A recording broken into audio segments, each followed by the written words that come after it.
Kelly, could you please do a roll call? Make sure we have a quorum. Yes. Fausto Fabro. Here. David Boaz. Here. Patricia Caputo. She's out. Dominic. Here. Kelly here. Stuart Richland. Here. Joanne Robinson. Here. Jerry Satowski. Donald Foster. Here. Peter Amato. Here. Diane Adelman. Andelman with an N. Andelman. Thank you. Michael Bunk. Here. Dennis Burrows. Here. Maureen Debeguer. Here. That was good. I'll work on it. Ruth Dries. Here. David Forness. Here. George Franklin. He's out. Richard Handelsman. Here. Laura Hanley. Duke Horton. Here. Jackie Carlin. Here. Bobby Levin. Here. Joyce Reese. Yes. Laura Simpson. Jeffrey Skeen. Gloria Tart. Here. John Timmerman. And Michael Zaslow. Here. We have a quorum. Thank you. I know everybody read the minutes. I'm going to give you 2 minutes, go over them, and then I'll entertain a motion in a second to accept the minutes.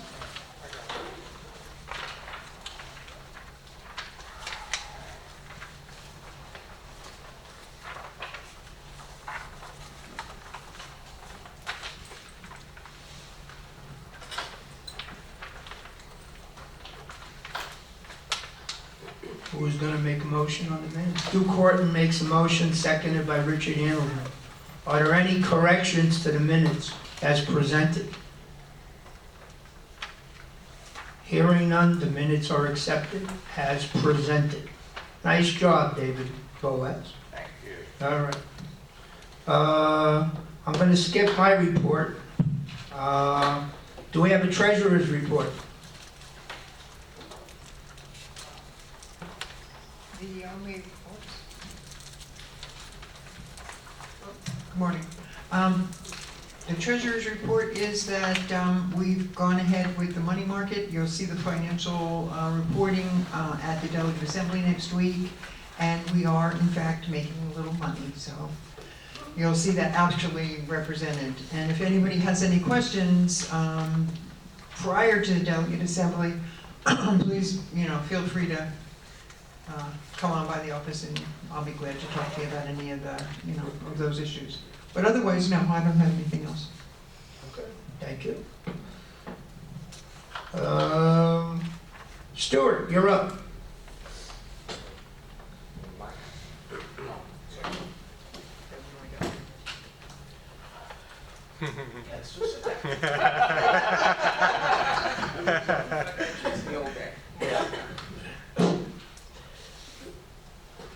My report is basically a response to many of the people who have been coming into us at the office discussing their issues, and one of them, which seems to be increasing, and I have noticed it also, is the use of motorized scooters, bicycles, and other vehicles that speed along, not the road, but the walkways in which people are walking. And more than one person came in and said that these people were ignoring the walkers and zipping by and so on. I'm going to bring it up at the delegate assembly. I really don't see any remedy for this because people own their vehicles and they're going to travel. It's just like when you put a sign up for 25 miles an hour and people ignore it. So this was one of the issues. Another is that a few people came in and were concerned about the increase in costs to them, not only their fees, which are growing and growing, and we know that inflation has impacted us, and also the cost of replacement for roofs and other things that we do in our building is increasing the cost of running the building, and it is going to be a consideration for people who have been living here a long time on very fixed income, and that's about it. Jerry, you're up. Okay, I have a number of things to talk about. First, I find people coming in and speaking with me, and they're bringing me documents that are dated 1999. There are many associations who have not updated their documents, and then they come in and they ask me, is this what we have to follow? And have you updated your documents? And the answer is no. So I said, if this is what it is, declaration of condominium, and it's from 1999, right now, that's what governs your association. Therefore, try to get your documents updated. This past week, we had a Zoom meeting with regard to this, the reserve study for 3- and 4-story buildings. And to be very frank, those of you who have 3- or 4-story buildings, you are going to be looking into a major increase in your maintenance come January 2026. The 3- or 4-story buildings are now mandated to have 10 line items that have to be specifically designated. You cannot not have reserves. That's one of the things that we learned. The second thing is that based on future predictions, your maintenance could go up $150, $200, even $300. I don't know how many people are going to be able to afford that, but I'm just letting you know now is the time to plan. Now, I'm not recommending anybody, I'm just going to put this out there. We had our Zoom meeting done by Stone Building Solutions. They sent me the video of the Zoom, so if anybody from a 3- or 4-story building wants to see it, just give me your email address before you go and I'll forward it to you. They also sent me an email. Again, I am not recommending them, I'm not pushing them, but they were asked by one of the people at the meeting, would they offer a bulk rate if people would sign up on them? And I got the answer this morning that yes, they will offer you a special rate if you sign up with them before the end of June. I think Fausto will be talking about the Corporate Transparency Act. So I'm not going to go into it other than to say this is really serious business, and not doing it is going to incur major fines. The last thing I want to talk about is that another thing that the wonderful state of Florida has issued for buildings, excuse me, for buildings of 25 or more apartments is that by January 2026, you have to have a Florida condo website. And it has to have at least 12 different things on it so that your association will be transparent and people in your association will be able to go online and see all the things that are listed on there if they want to get information.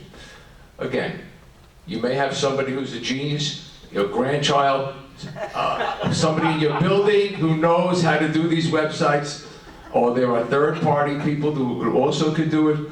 But again, this is for January 2026, and I just wouldn't wait. I would just start getting this stuff ready and getting it ready before then, because before you know it, January 2026 will be upon you. And that's basically what I have. Ready to quit the board. A question, Jerry? Question. Go ahead. What about 24 units? What about 24 units? It's not, 25 units and up. okay, that's for, That's the law as of today, Okay. 25 units and up. okay, thank you. Question. I live in Richard, 1 second. My building has 8 units, my association has 5 buildings and 40 units. Does each building, No, or is it the it goes by associ- association, Richard. the and association? Your association hits the bar both by the amount of units that you have and your budget. There's a budget hit Ah, there. budget too, okay, thank you. Oh, sorry, John. I have a quick question. Hey, Kelly, go. So Jerry, you said your increases to expect like between 150 and 300. Is that primarily reserves, or are there other things that are getting them to? Ready to quit the board. It could be reserves, but you also have to remember, all this mix is insurance. And we do not know what the insurance is going to be for next year, the year after, and the year after. So aside from having these reserves, you're going to have to factor in what your insurance cost is going to be. And unless your building opts not to have insurance, which I think they're totally out of their minds, this is what you're gonna be looking at. You know, Fausto made a comment to me the other day, you could be looking at $1,000 sometime down the road. I say that within 36 months. Wow. That's my prediction. Okay, Kelly, you're up next. I'm sorry. Okay. Hang on. He's got a microphone. Yeah, so I don't have anything this month, thank you. All right. We're gonna take our, Donald. Catch my breath. Good morning, everyone. I actually didn't have anything to report significant this month, but Jerry just made me think of something. I too received an inquiry in the past week about the 1999 model documents. Now, those documents were an effort by a previous UCO administration to create a common set of documents for all of us, for all of our associations, and to save money for the association. Those documents were an ill-fitting garment even back in 1999. There were conflicts almost immediately. The most common conflict, and one that took place in my own association, was the clause that says the board will be no less than 5 or no more than 7. That was in conflict with statute instantly, and it went from there. And over the last, how many years? 25 years. There's been amendments upon amendments, no smoking buildings, restricted rental buildings. At this point, I would say that it would be nearly impossible for a single entity, say UCO, to create a one-size-fit-all document for everyone. So unfortunately, it's really going to be on us, the board members, the directors, to get our documents updated, get the conflicts out, make them compliant with statute. So it's just one more thing we have to start, squirreling money away for. All right, and that's all I have for this month. Thank you. Okay, well, we touched on more and more of a burden is going to be, or more and more of it is going to be required of every officer in your association. So the days of having grandma on her deathbed running your building is gone, okay? Financially, you're going to be responsible. State statute is changing. By the day, more and more legislation is passed. There will be a federal filing. We will have some information in the package next week. There seems to be a little bit of confusion as who can do it. Donald and I have reached out to Pruitt and Seacrest, and your management companies, if you have one of those two, will not be doing that You have to get a lawyer. filing. We've reached out to some attorneys. There seems to be, originally they said yes, and now they're holding back. Yesterday, just as a sign of educating myself, I think there's 7 pages or 8 pages. The instructions are 23 pages long to fill it out, okay? But be aware that you have until January 1st of 2025. So your building, regardless of the size, needs to file before the end of the year. So if anybody that's in here that's a president or vice president, make sure that you find out what your responsibilities are. We have some items that Joanne put in the package for next week to give you the basic idea of what you have to do. Okay? As far as who can do it, if you go look at it, if you can, if you have an attorney, talk to your attorney. Don't waste your time with your management company. And UCO will not file for you. I believe we have to file also, right? UCO has to file, yes. Can I just add one more? Sure. thing? This is not Sunbiz. This Right. has nothing to do with Sunbiz. This is a federally mandated form called the Corporate Transparency Act. And you're going to read about it, but for those of you who decide, well, I'm not going to do it, it's $500 each day that you do not do this form. And it goes up to about $10,000 and jail time. Okay, I just wanted to mention that at the Delegate Assembly, in your package, I have a couple of pages on this corporate transparency. It is a federal mandate. We've been holding off a little bit because there's been some challenges to it, but our advice from attorneys has been to go and get it done. And what I'm doing is I'm starting from the back end. I'm starting with, if you don't do it, this is the consequence, and it is very stiff, Jerry, you're right. But I took right off the federal website what the consequences are. And then we're gonna work into, okay, how do we get this done? So I just wanna make it clear that, you know, we're really behind getting this accomplished, so, regardless of what happens in the courts. It's up to every officer. We'll be stressing that at delegate assembly, and those of you that come and meet me, the meetings that we're having in here with the building officials and presidents, I will be stressing it. I can't hold your hand, I can't force you to do it, but when you read the consequences, get on top of it and do it. You know, can't be lazy about it. And those of you that have, if you're in a building and your president is not in the country, might be Canadian, I would suggest you contact him and email him the information and tell him he should come to the United States a little earlier this year, so he has time to file. Do we have any old business? Any old business? Good. New business, okay. We have a vacancy on the executive board, and Regina Latore, who's this young lady right over here, if you want to say hello, tell them who you are. Hi, everyone. Yeah, let me give Regina. Oh, thank you. Hi, good morning. My name is Regina Latore, and I've lived in the village since 2015. I rented for 2 years. I was telling the executive board when I first moved down, I was not happy. I was gonna go back to New York, and I was miserable. But anyway, then I bought in 2017, and since 2017, I've been on my board at Windsor L. Started as director, then secretary, and currently I'm the vice president. I do want to say I'm very happy in the village now. Very happy. I am very involved in all the activities. I think we have a fabulous gym, racquetball court. You know, I think it's like kind of Terrific executive board.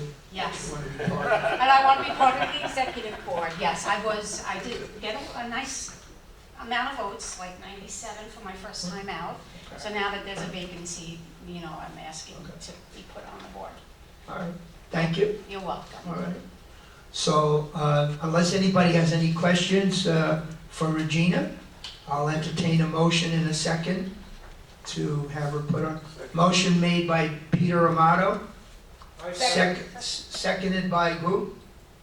Richard Handelsman. To put Regina Latore on the open seat for the executive board for the year 2024, 2025.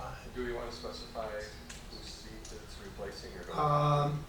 It's a vacancy, it doesn't really matter. Okay, The person is no longer in the village, so. okay. Kate. It's the term. So the motion Yes. is to appoint Regina Latore to the Right. executive board to fill a vacancy. Right. No, Regina, you would be serving the remainder of the term that you're filling. Right. So, 2024. yeah, But originally, isn't it 2 years, the term? yeah, but you're filling for somebody that was already on for a year. The next time you run, it'll be for 2 years. Right, Oh, the next time, okay. right. You're filling an unexpired term. We have a motion, we have a second, is there any discussion? Okay, Kelly, take a vote. Do I do officers? You or can just- do whatever way you want, you're in charge. Okay, Peter Amato, Yes. Diane Andelman, Yes. Michael Bunk, Yes. Dennis Burrows, Yes. Maureen Debeguer, Yes. Ruth Dries, Yes. David Fornes, Yes.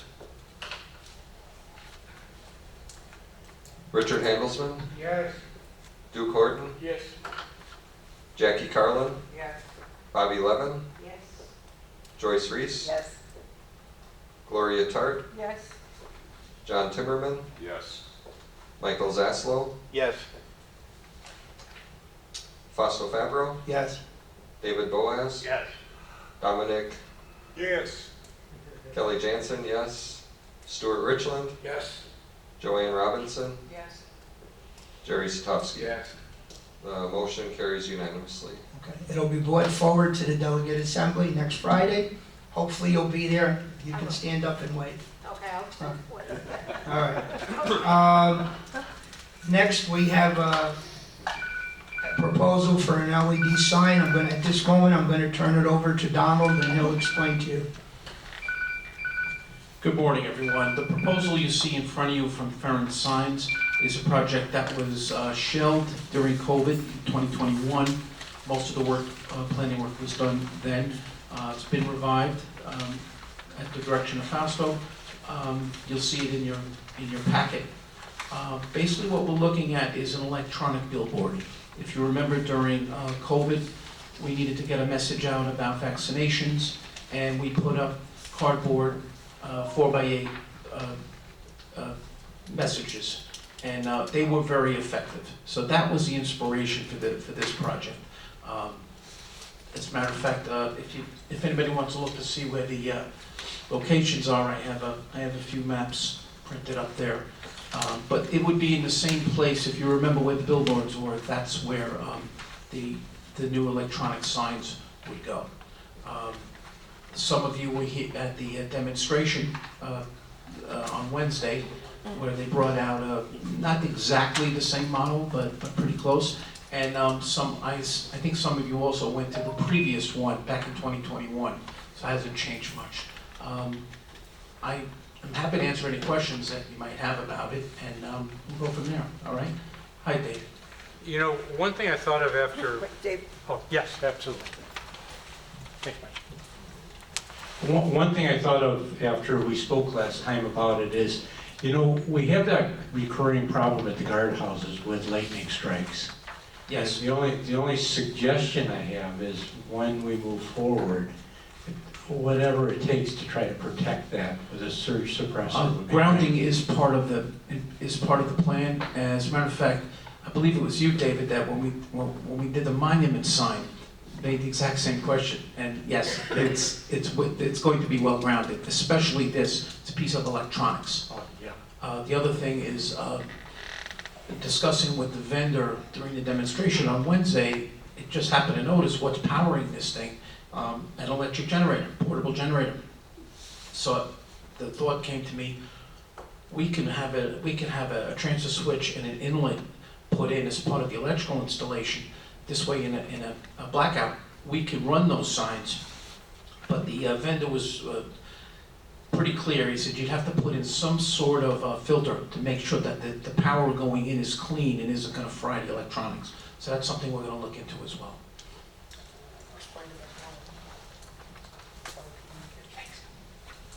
Hi, Joyce. no, Oh, okay. Any other questions? Yeah, I Hi. wait. Oh, all right. I'm gonna go Maureen first. Where's the location? Because I don't remember it from. I got a few maps here if anybody wants to take a look. It'll be- But I'll tell you where they are, Maureen. As you come in the Okeechobee entrance, it's going to be at the second median after you pass through the guardhouse. The original idea was to put them in front of the guardhouses, and the thought that would cause backups and driver distraction. So we're trying to minimize, because driver distraction is something we had to think about with the billboards. There were instances where people slowed down to read the sign. Or in one case, I have a picture of a lady taking a picture because she wanted it, to read it when she got home. So that's location number one. Location number two, coming in from Haverhill, again, the second median at Borden Street will be where it is. There's a possible secondary location on the right side of the incoming lane, which are also on Borden Street. I think that's really a pick-em. We'll have to the infrastructure committee would be involved in that. Where would be the best? Also, where we get the power from is going to be, factor into that. So There'll be one sign showing when you come into the village. Yes. Not leaving the village. no, just as you're coming in. The thinking about dropping it back to inside the village, there's two things going on. Number one, you don't want to slow people down getting into the village, right? And the other thing is, when you put an electronic sign in view of the public roads, like our monument sign that we put up. That's a whole different level of permitting. There's a special permit for that. Inside the village, there may be no permits, actually. It may be just an electrical permit. So we're looking into that as well. John's next. Hi, John. Who's gonna be controlling this? I mean, Oh, good question. The signs, they transmit and receive via cellular communication. And where it's gonna happen from is the UGO office. Joanne is our chair of communications, and her and her volunteers would be in charge of filling the thing up with messages. But the software to use it, John, is almost identical to the software that's used to get our community TV channels working. You put in different messages and they rotate. my next question is, I've seen these throughout other communities in Florida and going up north, and they've been hacked. So when you're driving in, this picture of What would be hacked is not the screen itself, but the computer that feeds the machine. Okay. So we have a very strong IT safety program at UCO. We have an IT manager, and that's pretty much his only job, is to make sure we don't get hacked, and he checks them weekly. Can it happen? Yeah, John. Yes, it can. And I saw those videos too, by the way. They were on TikTok. Yeah. All right, that's it for me. Elaine, I think you had your hand up. Thanks. So this screen will be on the side of a big metal shipping container? No, it will not be on the side of a big metal shipping container. What was that in the parking lot? What you saw in the parking lot was a mobile display that the vendor brings to different shows and vendors to show how it works, and self-contained as far as power. What you basically saw was the trailer he hauls the thing around on. What you're going to see is a sign mounted to a plinth, something similar to the Century Village sign. That would be the roughest thing I could tell you out on Okeechobee Boulevard. So there would be a plinth or a base with this thing on top. Now, everyone who has a TV with channel 590 Correct. can see all the same words and signs Yes. and quick And messages. I would imagine that the messages would be very similar. I could tell you this, Elaine. We have a television station. We have a newspaper. We have an email service. We have blog. We have an internet website, not a blog. All those things together didn't carry the penetration that those white billboards that we put up. Everybody saw them. Everybody responded to them. Even had to put on extra people to answer phones. And so it is a very effective way of getting simple messages out to the community. One of the things that came up during the demonstration on Wednesday, we had our two CERT leaders there, and they were keenly interested in how this thing worked, because post-emergency, basically they're gonna be making up the messages, right? Because that's their job. One of the things that can be done is the NOAA hurricane website, like where you're checking the path of the hurricane, that can be fed directly into the machine. So you could be watching that as you go in. You know, here comes the hurricane. You know, go buy a can of hash and a candle. So we thought that was kind of cool. The other thing is, if there's a particular message in an emergency that you want to have that and nothing else, you could freeze the screen. You know, you go closed, I don't know, something like that. So we're finding more ways to use it as we keep talking about it. Hi, Regina. Thank you. Hi. So you said the location would be after the To the second... mic, please. Second medium, after the... Yeah, Regina, do me a favor. Grab that stack there and just pass them around. I only printed out 7. I do have a concern. I live in Yeah. Windsor L, and coming out of that block from Windsor L and Windsor K... Windsor L and M, yeah. When you're trying to cross over the main street, you know, Yep. to the right is Okeechobee Gate, Yep. there is a blind spot there. The hedges... The hedges... It's very difficult to see unless you really pull out. Yeah, those hedges are due to be hard pruned Okay. this month. This is the month where those jatropha just explode. Okay, So- so so- is that where the sign would be? Take a look. I'm Okay, looking at it now. You tell me. there's only a couple. And Regina, as far as landscaping goes, if there's any blind spots or sightline obstructions, that's gonna be addressed. We need to take down a bush, we have to take down a bush. Yeah, it's pretty difficult there. I mean, there's only a couple, sorry. I'm not here. Does it? Give me the mic. Hi, Richard. You Um, mentioned emergency, Give will Richard this the mic. Yeah. interface operate if electricity goes out, if other systems go out? Can you Yes, still- and this just basically came to us while we were staring at the demo trailer. What was powering it on Wednesday? A portable generator, which was, on top of the trailer. Our thought is that I asked the vendor, can I do this with the ones that we're gonna buy? Can we put an inlet and a transfer switch? I said, absolutely. He says, but there has to be some kind of device in it to filter the power, to make sure that there's no surges, because you have sensitive electronics. We do at one point, we did have generators at each of the guardhouses. Yeah. And when we installed the propane generators, we kept those portable generators. So we have 2 generators on standby that if we needed them tomorrow, we gas them up and we'd be able to use that auxiliary power. You're talking about them being there. You realize the people that you're talking to and what's going on, they can't drive. And all of a sudden they're looking at a bulletin board and somebody behind them's gonna hit them, or they stop to take a picture. To me, I think, just my opinion, I don't think it's worth what we're gonna be spending for. Yeah, Because too many then- accidents and too many things going on. Dennis, driver distraction has been something that's been brought up at various times recently and when we first started. That is something that obviously we want to keep to a minimum. One of the things we learned with the billboard experiment is to keep the message as simple as possible. They shouldn't have, it's not a book. Speed limit, drive slowly, and the next one is speed limit 25 miles an hour, with a picture of a police car.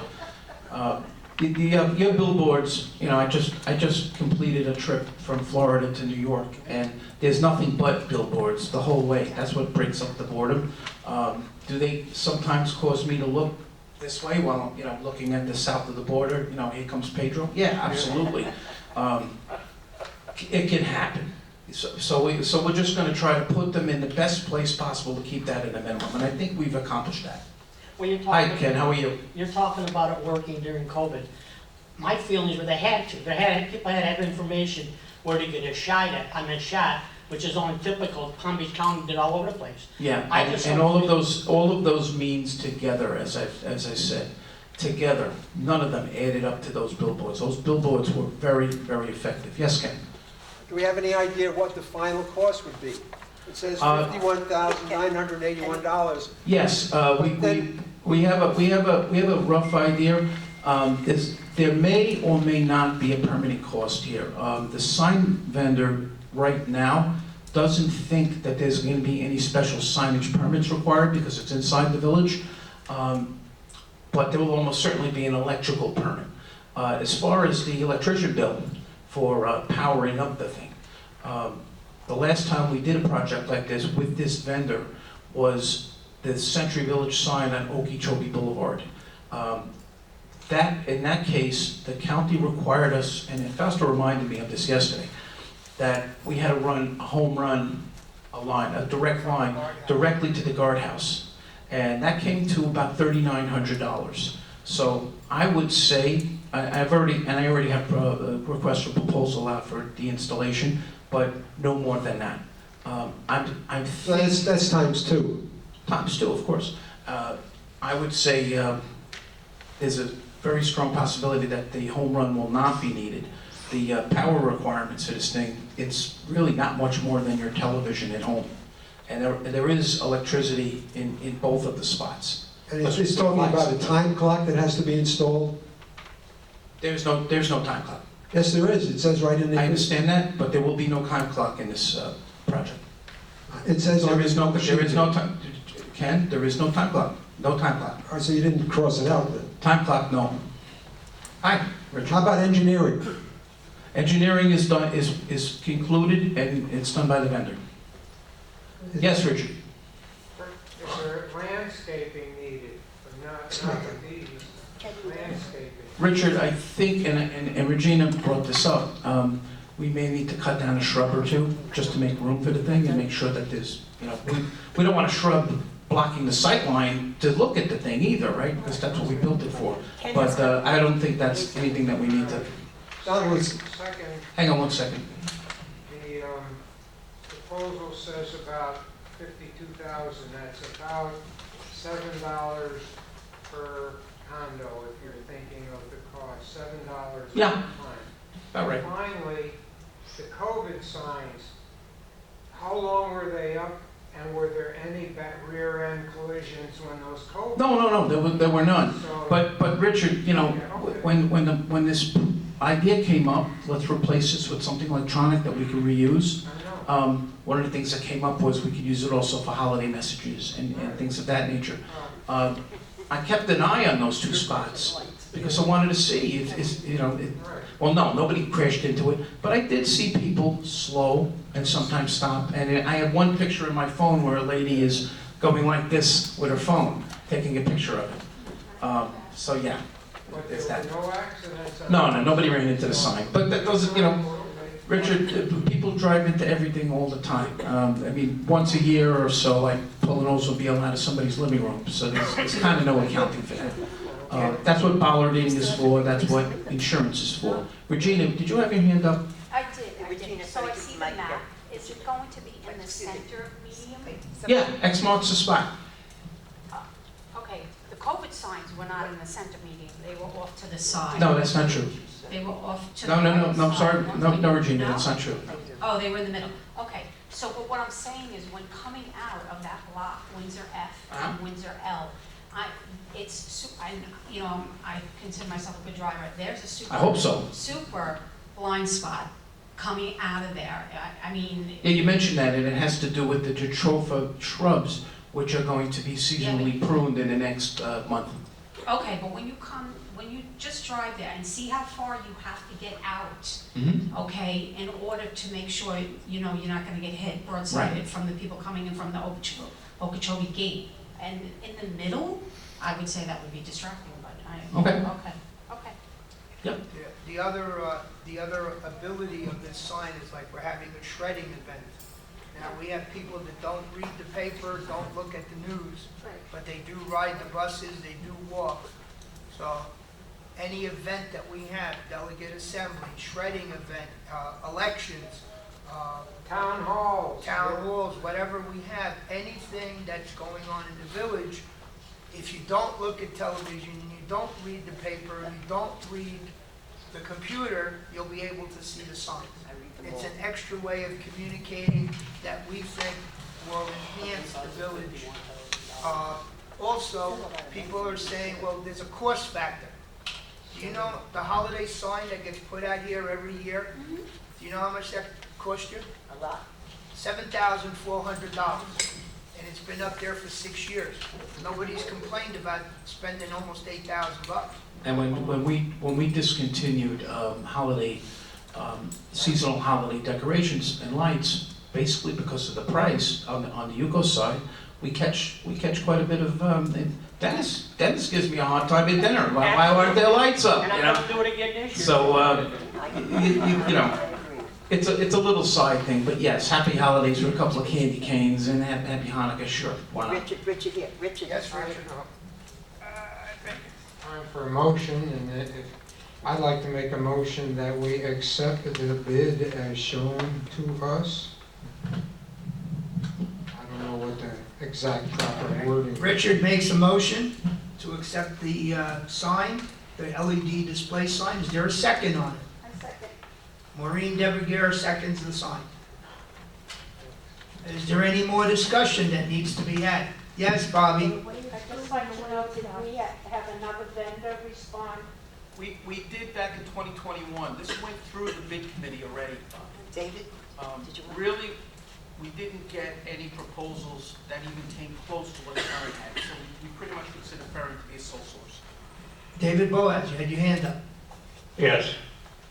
I have many concerns, not in particular importance, but I have a very difficult time voting for a project that we don't know even close to what the final price will be. I'm also concerned about the statements about the COVID sign and this sign.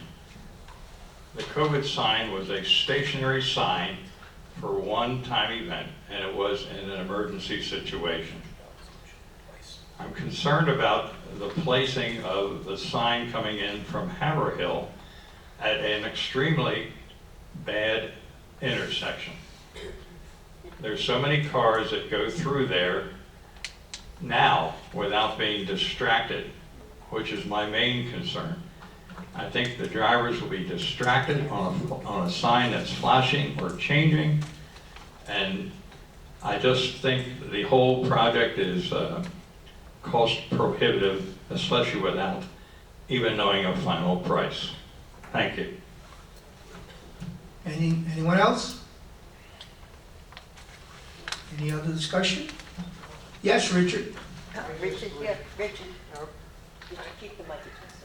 When I saw the dimension, is this on? No, turn it on. David, turn it on. When I saw the dimensions of this sign, set about a little bit more than 7 by 3, about a half a foot deep. I Googled similar monument signs and the prices ran from $10,000 to $15,000 each.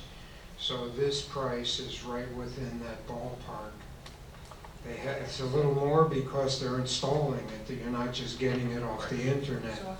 But that's the price they've given You're us. also paying, it includes the software and the telecommunications, and you don't have to pay for it. Right, Yeah, and right. there's no monthly charge for the service. Any other questions?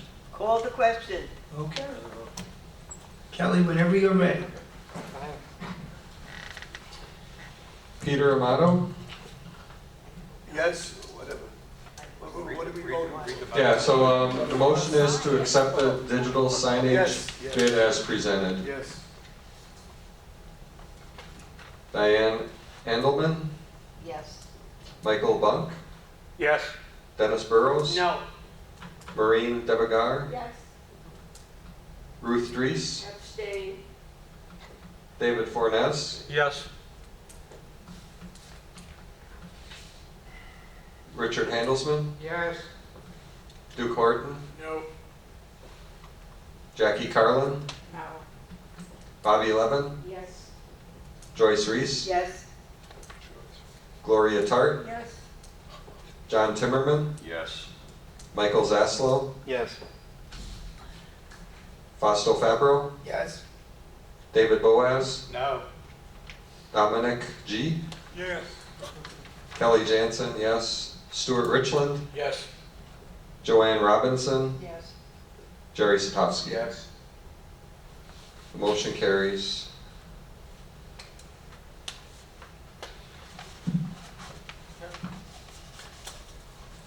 What was the final count on that, please? 17-4-1. 17 yes, 4 no, 1 abstain. Thank you. Do we have any other new business before the board? Yes? Jackie, Bobby here. Yes, Bobby? No, turn it on. The Haverhill Gate, we seem to be getting used to the correct way to exit and enter the building vis-a-vis the temple. However, I know every time I go outside the Haverhill Gate, I see somebody coming out of Aurora, going by those stanchions and making a U-turn. Is it our responsibility to notify the Department of Transportation that this is a chronic thing and they should be taking note of it? Bobby, county engineers are aware of the congestion problem, both at Aurora and to the Temple and Century Village. Those delineators that you see are due to be replaced by a concrete median. And I'm also told that there's going to be some new signalization, new traffic lights. So this is something that, we're basically checking on month to month, basically when we see Neil's, that's when we ask. Okay. But yeah, we are aware of it, and, the county is as well. Okay, that's what I wanted to know.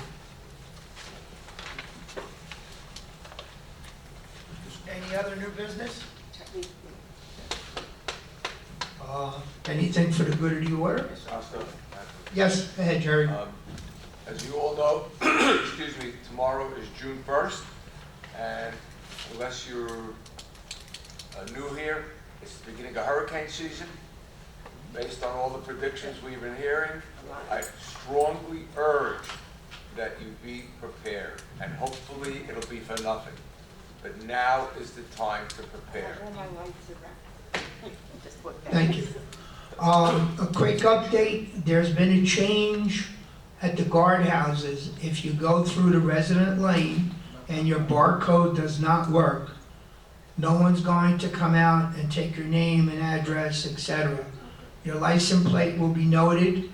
A list will be given to the head of our security who will go into the database.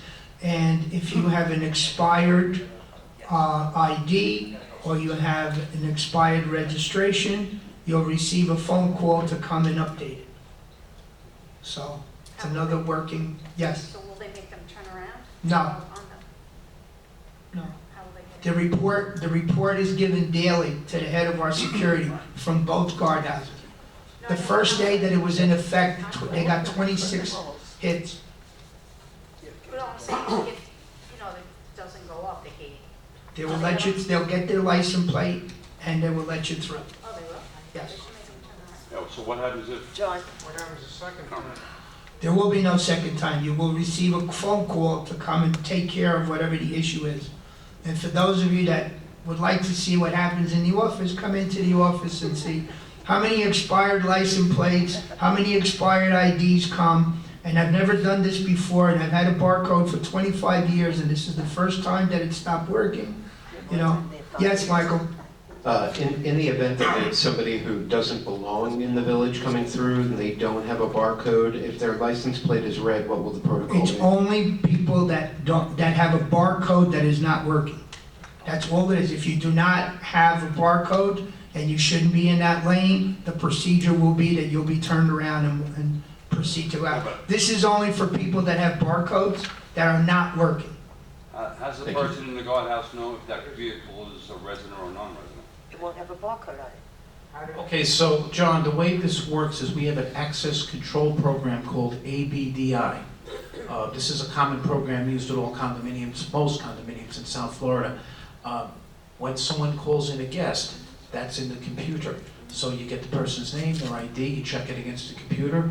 If they're registered as a guest, they're allowed through. If they're not, then they're made to turn around and leave. No, so if I pull up, I'm a non-resident.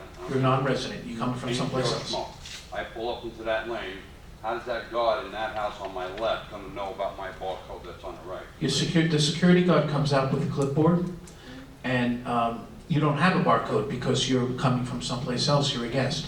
So he's gonna say, who are you? May I see some ID, please? And that's the way it's always been. And if you want to test it, see if it works, do it. Go get in the lane, and I don't know, put a piece of paper over your barcode or something, and see it. What you'll see is the guard will come out with a clipboard. Everybody back of you gets furious because they paid for the express lane, but he has to do his job. He'll confirm who you are, and once he sees that you are a resident, he'll log you in, and then he'll let you go. So This is put in place because several people, they usually write you up after 3 times and they tell you to come into the office. This way here, you're going to get a phone call from the head of our security, say, by the way, John, your barcode has expired because you have an expired registration. Please go to the UCO office. And there's also problems on our end that this might catch. For instance, sometimes the barcode reader gets knocked a little catamounthy, and it's not reading right. So last week, my wife was having trouble getting in at the Okeechobee gate, but the Haverhill gate was working fine. That was my first clue something's up at Okeechobee. This will just give us more information to work with to fix things. Hi, Ken. Does the guard visually see the barcode, or does he see a picture of it? I'm sorry, say again? Does the guard actually visually see the barcode? No, he goes to the other side and he reads the barcode.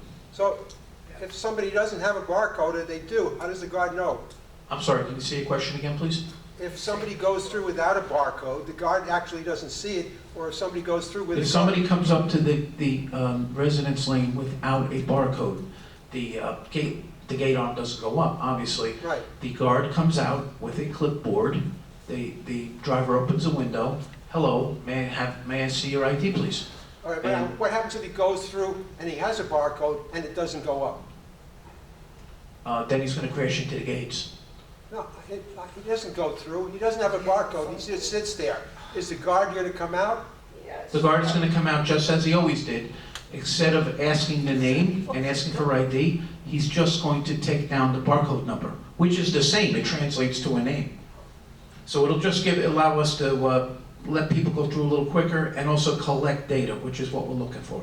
Joyce? Hi, Joyce. Okay, the problem is, having worked in the office with Gloria, sometimes the barcode works at Haverhill, but doesn't work at Right. Okeechobee. So what you said about Chrissy, is not, it happens, I mean.